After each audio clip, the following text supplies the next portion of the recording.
नमस्कार मित्रांनो, आज आपण 10 सेंटीमीटर बाजू असणारा एक षटकोन काढणार आहोत. तर 10 सेंटीमीटर त्रिज्या घ्यायची आणि एक वर्तुळ काढायचं. हे वर्तुळ 20 सेंटीमीटर व्यासाचं होईल आणि परिघावरती तेवढी त्रिज्या ठेवून बरोबर या वर्तुळाचे 6 भाग होतील. स्केलच्या सहाय्याने जोडून घ्या. या ठिकाणी तुम्हाला षटकोन तयार झालेला दिसेल बघा आता. तर हा 10 सेंटीमीटर बाजू असणारा षटकोन तयार झालेला आहे. यामध्ये वर्तुळ, रेषा व फुलपाखरांचे अलंकारिक आकार आपल्याला घ्यायचे आहेत आणि रंगसंगती वापरायची ती आहे अनेक रंगसंगती. सुरुवातीला मध्यभागी मी 2 लहान मोठे वर्तुळ या ठिकाणी रेखाटत आहे. त्यानंतर ज्या बाजू आहेत त्या बाजूच्या दिशेला अर्धवर्तुळ घेत आहे. त्यानंतर रेषा आणि या ठिकाणी या मोठ्या आकारामध्ये एक अलंकारिक आकाराचे फुलपाखरू आहे. आता हे फुलपाखरू आपण समान या सर्वच भागामध्ये आपल्याला रेखाटायचे, म्हणजे 6 भागामध्ये 6 फुलपाखरे येतील. आपण फुलपाखरांचे 6 ठिकाणी सारख्या प्रमाणामध्ये रेखाटन करणार आहोत. तर हे आकार सारखे येण्यासाठी ट्रेस पेपरचा वापर केला जातो, परंतु मी या ठिकाणी फ्रीहँड वापरलेले आहेत. तुम्हीसुद्धा फ्रीहँड करा किंवा मग ट्रेस पेपर वापरू शकता. या षटकोनाचे जे बाहेर रेखाटन आहे त्यामध्ये आपण घटकांची मांडणी केलेली आहे. अलंकारिक फुलपाखरं, वर्तुळ, त्यानंतर अर्धे वर्तुळ, रेषा या पद्धतीनं रचना झालेली आहे. खूप सुंदर अशी रचना झालेली आहे आणि या डिझाईनला आपण पिवळा, लाल, हिरवा, जांभळा आणि काळा आणि पांढरा हे रंग मिक्स करून त्याच्या उजळ आणि गडद छटा तयार करून सुंदर असं आपल्याला या डिझाईनला रंगकाम करायचं आहे. रंगकाम केल्यानंतर खूप सुंदर ही डिझाईन आपल्याला फरचीसाठी वगैरे वापरता येऊ शकते. तर चला आपण प्रत्यक्ष रंगकामाला सुरुवात करूया. या ठिकाणी जांभळा रंग मी बाहेरच्या बाजूने घेतलेला आहे. डार्क जांभळा आहे. हा वेस्टर्न कंपनीचा 5 नंबरचा ब्रश आहे. याला खूप छान असा टोकदार पॉईंट असतो, यामुळे रंगकाम व्यवस्थित आपल्याला करता येतं.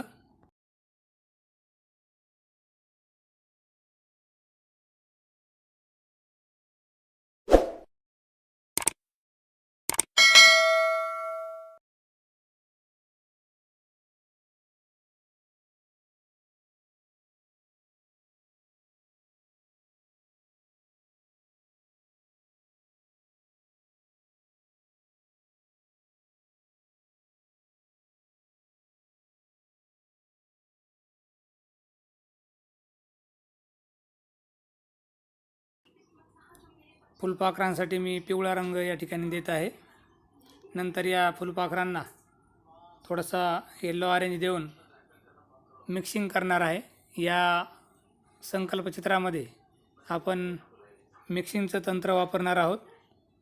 त्यानंतर स्टिपलिंगसुद्धा करणार आहोत. स्टिपलिंग म्हणजे एखाद्या भागाला आपल्याला उठाव जर करायचा असेल तर त्या भागामध्ये त्या रंगसंगतीचा डार्क रंग त्या ठिकाणी घेऊन ब्रशच्या सहाय्याने आपण गोल ठिपके द्यायचे असतात, त्याला स्टिपलिंग म्हणतात.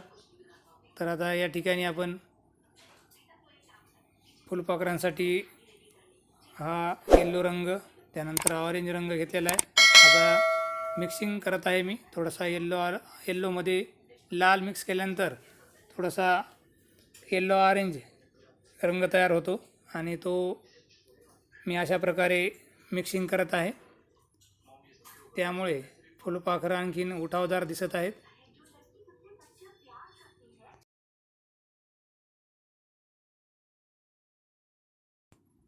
आता मिक्सिंग झालेली आहे आणि या फुलपाखरामध्ये मी स्टिपलिंग म्हणजे गोल ठिपके डार्क रंगाचे या ठिकाणी केशरी रंगाचे देत आहे.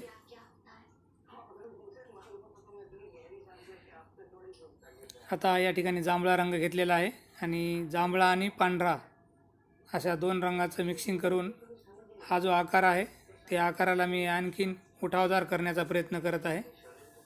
मित्रांनो, या संकल्पचित्र डिझाईनमध्ये आपण मिक्सिंग आणि स्टिपलिंग हे 2 तंत्र या डिझाईनमध्ये वापरणार आहोत. काही भागाला उठावदार करण्यासाठी 2 रंगांची मिक्सिंग केल्यानंतर तो भाग अधिक उठावदार दिसतो.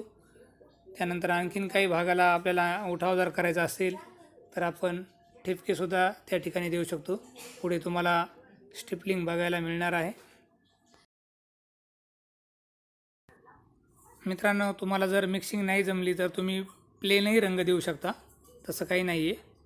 प्लेन रंग दिल्यानंतरसुद्धा डिझाईन सुंदर दिसतं. परंतु मी अधिक आकर्षक डिझाईन करण्यासाठी मी मिक्सिंग केलेली आहे. मिक्सिंगसाठी मिक्सिंगचं तंत्र अवगत करणं आवश्यक आहे. या ठिकाणी फुलपाखरं अधिक उठावदार दिसावीत यासाठी मी डार्क जांभळा रंग घेतलेला आहे.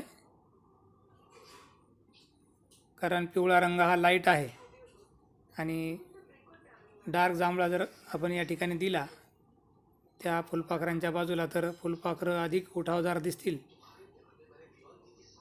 फुलपाखराचा पाठीमागचा जो आकार आहे त्या भागामध्ये मी त्या जांभळ्या रंगामध्ये थोडासा काळा रंग मिक्स केलेला आहे. त्यामुळे आणखीन डार्क छटा या ठिकाणी तयार झालेली आहे. आता आतील वर्तुळाला गुलाबी रंग दिलेला आहे, डार्क गुलाबी, आणि त्यावरती स्टिपलिंग करत आहे. म्हणजे लाईट गुलाबी आणि काही पांढरे ठिपके त्यावरती देत आहे. तो भाग अधिक आकर्षक होण्यासाठी या पद्धतीनं स्टिपलिंगचा वापर होत आहे. आतल्या वर्तुळाला पूर्ण लाल रंग घेतलेला आहे. हा डार्क लाल रंग आहे. यामध्ये पांढरा रंग वगैरे मिक्स केलेला नाही. ओरिजिनल लाल रंग आहे. त्यामुळे आणखीन सुंदर हे वर्तुळ दिसायला लागलेलं आहे.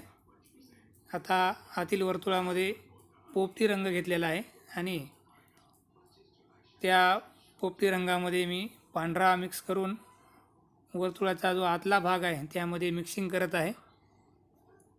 डार्क टू लाईट या पद्धतीनं मिक्सिंग या ठिकाणी करणार आहे. हे वर्तुळ खूप सुंदर या मिक्सिंगमुळे दिसणार आहे. बघा किती सुंदर मिक्सिंग या ठिकाणी झालेली आहे. स्टिपलिंग तंत्राचा वापर कसा करावा तर उदाहरणार्थ गुलाबी रंग या ठिकाणी आपण घेतला होता. त्यावरती आपण पांढऱ्या रंगाचे ठिपके ब्रशच्या सहाय्याने देऊ शकतो किंवा त्या गुलाबी रंगावरती आपण लाल स्केच पेन किंवा चॉकलेटी स्केच पेनचा वापर करून या ठिकाणी ठिपके देऊ शकतो. तर अशा पद्धतीनं तुम्हाला त्याच रंगाचा डार्क रंग किंवा लाईट रंग वापरून स्टिपलिंग करता येते.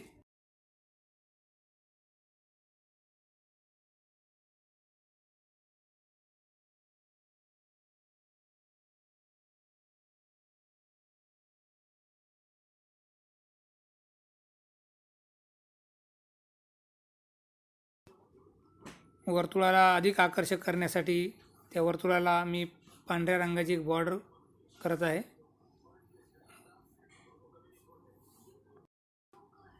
आतील जे लाल रंगाचं वर्तुळ आहे त्यावरती मी स्टिपलिंगचा वापर करत आहे. या ठिकाणी मी ब्रशच्या सहाय्यानेच काळे ठिपके त्या वर्तुळावरती देत आहे. मित्रांनो, व्हिडिओ आवडल्यास माझ्या चॅनलला सबस्क्राईब करा व बेल आयकॉनला क्लिक करा, जेणेकरून तुम्हाला मी अपलोड केलेल्या व्हिडिओचे नोटिफिकेशन येईल. अशा प्रकारे जर तुम्ही परीक्षेमध्ये डिझाईनला रंगकाम केलं, वेगवेगळ्या तंत्राचा वापर केला तर तुम्हाला या विषयाला A ग्रेड मिळू शकतो.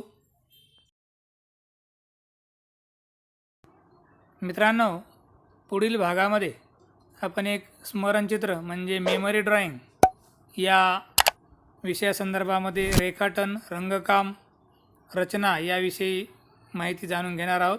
तर थांबतो मित्रांनो. धन्यवाद.